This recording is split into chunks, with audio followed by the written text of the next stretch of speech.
And thankfully, and I'll always be grateful to them, 2 people then PM'd me on Facebook and said, give me your email and I'll send you my media kit. And that's the first I'd ever heard of a media kit. And I liked it so much, and I was so grateful to these guys. I used theirs as a starting point and I built my own. Who are they? This is what I have. You won't be able to see the detail on it, but I'm not precious, and I'm more than happy. Hang on, I need to go back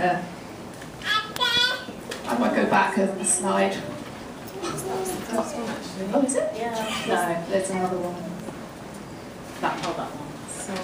So, basically, a media pack helps you to look professional. You clearly don't need one. It's clearly possible to make lots of money without it. But for me, it helps me feel like I'm a proper person, I'm a proper businesswoman reaching out to a brand. Here's my pack. So the first thing you'll notice is that it has exactly the same header as my blog header, and I've tried deliberately to make it look appealing, because as far as I'm concerned, your brand is your blog and your blog is your brand. So if you want to be a product, and you are effectively a product to a brand, then you need to brand yourself, in my opinion. So it starts with a little bit about what the blog is about, because some people have never heard of me, and they need to know what I write about, how I started, how long I've been running is quite important to them, the kind of people who read my blog. So are they reaching out to the right person? Are they going to reach the audience that they need? And a little bit about me, so it's a tiny weeny bit of my CV, so that they know who they're dealing with. They will always want to know your site statistics, and so you'll put how many views you get and how many followers you have on Twitter, and whatever you think is important or whatever they want to know about your blog. And then I have a section which tells them how much it's going to cost them to work with me.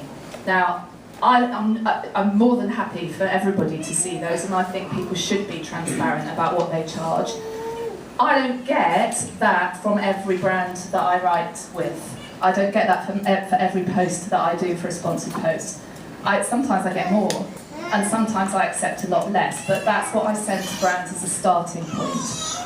Do you think that could be detrimental to potentially getting more money as sending out a media pack? Where someone says, oh, I was going to pay you X amount, but you only charges £100. Let me, Sorry. yes, let me come on to that. It's a really good point. You're right. How do I click? So crap.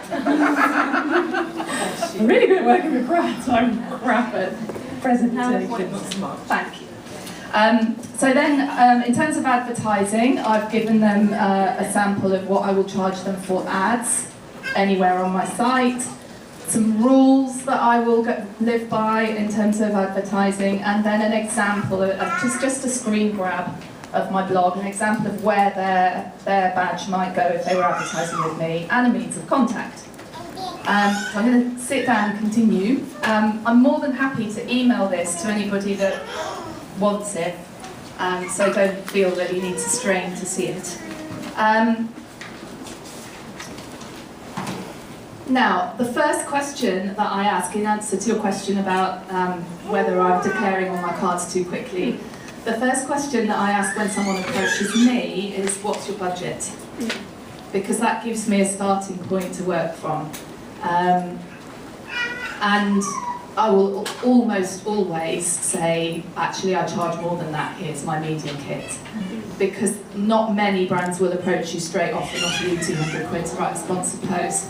Unless, I'm only 2 years in, so maybe once or 10 years in they do. And the other point to make about this is that those were not the figures I had on that media pack when I first wrote it. That gets updated every single month with my Twitter followers, my blog stats, and how much I'm expecting to be paid. So that's increased over the 2 years, your prices? Yes, and now I'll make one more point before I pass on. Lots of people really disagree with me on this, and I'm not going to tell anybody what they should do with their blog, whether they've been blogging for 10 minutes or 10 years.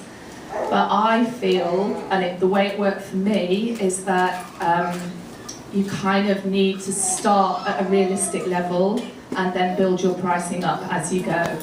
lots of people, including a lot of people heavyweights in blogging, completely disagree with me and think that you can go in and ask for that 200 quid straight away. I personally wasn't able to and didn't feel comfortable doing it, but I do now. It really is a bit of finger in the air, but I think if everybody shares and says, well, this is what I got and this is what I'm charging and that's what I'm asking for, then, you know, it would be a much easier, happier place to work in. I think that's actually a really important point, having just entered the world of freelancing myself, albeit in journalism. There is this idea of transparency about what you can charge and what people will pay. Is something that actually you might feel a bit uncomfortable asking somebody, and you might think, oh, I don't want to actually tell them what I earn. But if collectively more people exchange the information, then it makes, I would say, the blogging community more powerful, because people aren't going to be taken for a ride and end up doing a post for, say, 20 quid, when actually they could be getting a lot more for it. So I think that transparency point is very important. Actually, can I make one more point? Just very quickly, sometimes I send this media pack out to people who I know have only got 50 quid to put them off, because they're writing to me from nannyville.com, please can we post this amazing guest post? Yes, I charge 200 quid, and they go away. And actually once I did send that to someone, and instead of going away, came back and said, that's brilliant, how'd you like to be paid? And that's when I realised that I could put 200 quid on my media pack. That's brilliant, thank you both very much. So we're going to hear, finally, before we open up for questions, I'm going to hear from Rosie, who bridges that gap. So she's a blogger, but also has the experience of being a manager of Google+, the community for parenting. So I'll just pass it over to Rosie. Hi, thank you very much. I have to say, first of all, that the worst time for me to ever try and string a sentence together is 5 o'clock on a Friday. So I've made some notes, and I'm not fully with it at all, but I've just tried to have some coffee, so hopefully I'll make some sense. So my blog's called Rosie Scribble, which is sort of about parenting, but it was. And my daughter's she's about to turn 10, so a lot of the things she says are just brilliant, and they would make brilliant blog content, but of course I can't write about it. So I'm not really sure where my blog is going. It's a bit more now probably about trying to be a working mum and getting it wrong most of the time, or forgetting her packed lunch and sending her to school, etc. Because I joined Google in October last year. And I think the positive message there is that I got a job offer from Google as a direct result of writing a blog.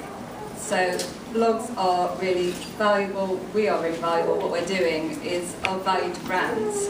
And I think as mentioned briefly by Chris in the previous session, our blogs are really valuable, so if brands want to work with us, we need to consider carefully what we get in return, because we are offering something to them. And I think one thing that hasn't been touched on is the fact that you can offer consultancy to brands, and it doesn't have to be one of the big brands. I've been blogging for 5-6 years, and there were no brands involved at that time, but a lot of brands have come to me and said, look, we want to be on Twitter, we're not sure how to do it, we want to work with bloggers, but you're all really, really scary, we don't know how to. How do we approach bloggers? And I think also, as mentioned in the previous session about brands, it is a new area for them, and we are the experts, we know how we want to be approached, etc. So we have got skills we can offer them, and we can charge for that. And one thing I would definitely say is don't do consultancy for free, because my experience is there are a lot of brands will say, come and talk to us about blogging, and when that first happened to me, I thought, oh great, they want to hear what I've got to say, and I thought, hang on, this is costing me 80 quid to get to London, when actually I know people are charging several hundred to do exactly the same thing. So I've jumped slightly away from what I was going to talk about. My first point was that I've never ever approached a brand. That's not to say you shouldn't approach brands.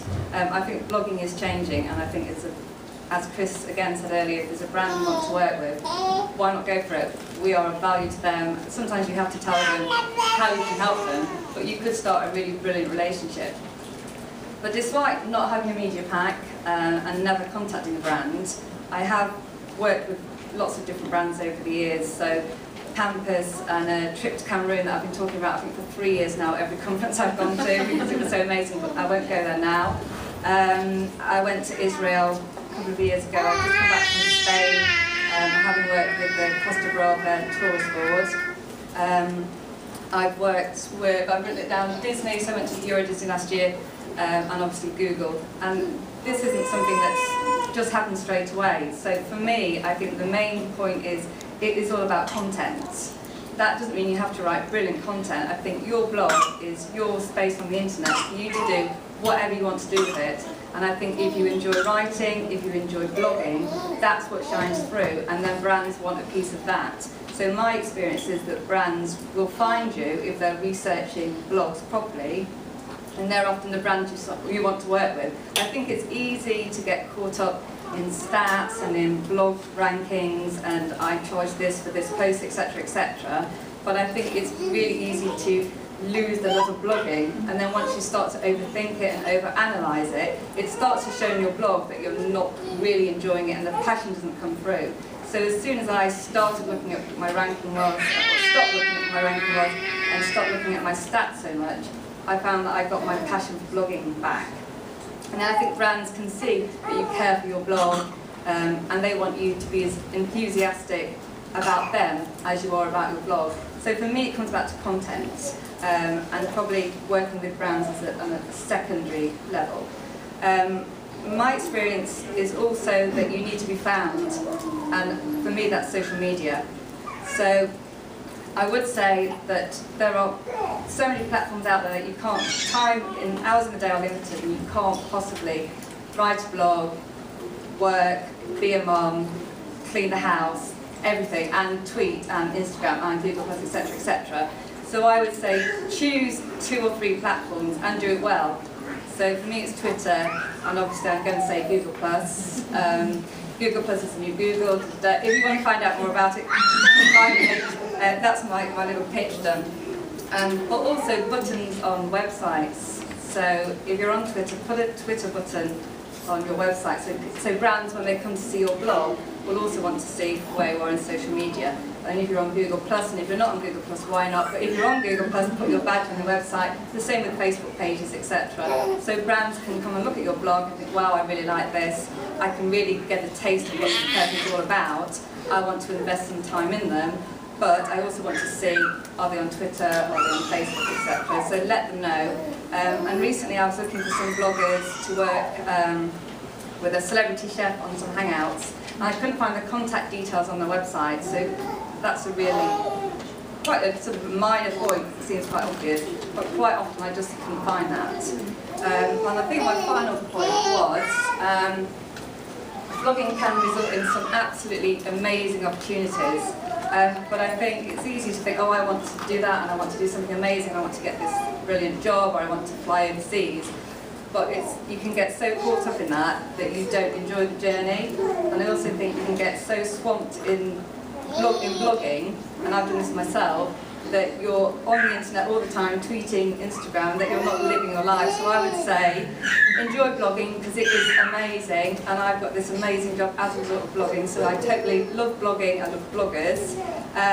But don't forget to go out and have a life, and then you've got something to write about. Thank you very much. Have you got questions? Just touching back, in terms of, for those of us that are still kind of new, I guess, what's realistic in terms of expectations? I mean, already within the first few months, you start getting little things through from, advertising agencies working on behalf of brands and things like that.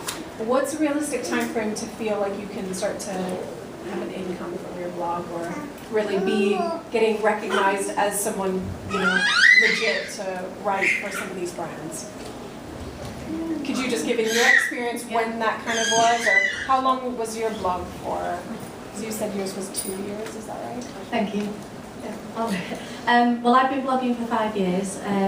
Certainly at the start it was never intended to be a moneymaker. It was my creative outlet, the place where I could be me instead of just the person who scrubs the ketchup out the carpet. So in terms of earning money, I started earning money from it, and I would, when I say earning money, I'm talking like 40 quid for you know, a sponsored post at the time. That's where I started off. Certainly not 200. That it's right. No, 40 quid was the first. It's about, yeah. Well, that's what I was offered, and I thought, why not? Sure. And I did it, and then I started building up from there. And then to a stage where as I said last December, I had a great month. It pulled in some great money, but that only happened last December, so we're talking 6 months ago.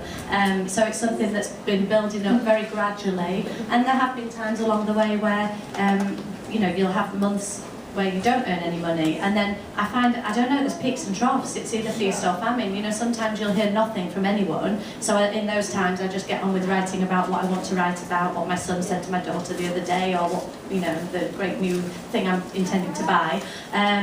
And then sometimes you'll be inundated with sponsored posts and would you like to do this, would you like to do this? The one thing I say is, you know, many bloggers say they don't like to see sponsored post after sponsored post on somebody's site, so I always make sure the more sponsored posts I get in, and I don't accept everything. If it doesn't fit my blog, I say no, I'm sorry, that's not for me, but I make sure that for every sponsored post I do, there's a non-sponsored content to complement it. So if I have a sponsored post going out on a Monday, then on Tuesday it will be non-sponsored. That leaves me room on Wednesday if I want to do a sponsored post, and then on Thursday non-sponsored, etc. But that's certainly not, it doesn't happen that way every week, but just on busy weeks. And another thing is my sponsored posts, I don't read like press releases, or they're very much embedded into a story of my everyday life. So hopefully people enjoy reading my sponsored content as much as they enjoy reading my non-sponsored content. Yeah, I'll just add to that. I think my very first payment, it was £40, and it came about 4 or 5 months into my blogging career. But it depends on you and your blog and what you do on social media. It was about 3 months before I was brave enough to go to Twitter. And so, you know, if somebody offers you money in your first 2 weeks, then that's when you start. And I believe that has happened. And some people have had to wait a couple of years. So it depends on where you are and whether there's a brand that wants what you do. The only other thing that I wanted to say that I forgot is a bit like what Nadine's saying in terms of frequency. There seems to be a pattern, and you see bloggers do it, and I did it. I was a complete victim of it. I started to, the people are getting stuff, and maybe I could. And then I got the pseudo-creme, and then I got something that I wanted more, and then someone else gave me something, and I was like, God, it's good, people know me now, I'm going to start interacting with brands. And then I was getting a request every week, and I was saying yes every week, and then I was getting 10 a day, and at some point I had to go, right, no, because this is now not my blog, this is just basically ITV ads, and you just beware of becoming. I felt really cool and really good about myself because people wanted their brand on my blog, and so I was doing it all. So just be careful. It won't stop. It will peak and trough, and you might have a couple of months where you've got nothing. But make sure your blog is your place to write the story that you originally began writing. Quality over quantity. Yeah. Did you judge your present? Not a lot to add really. I started blogging back in the olden days of blogging, which was about 5-6 years ago, and so brands hadn't heard of us then, so there was probably nothing for 18 months. Then I found when it started, it then just got busier and busier, as Helen said. But also I noticed, and I still notice now, if I blog every day or every other day, I get lots of emails, and if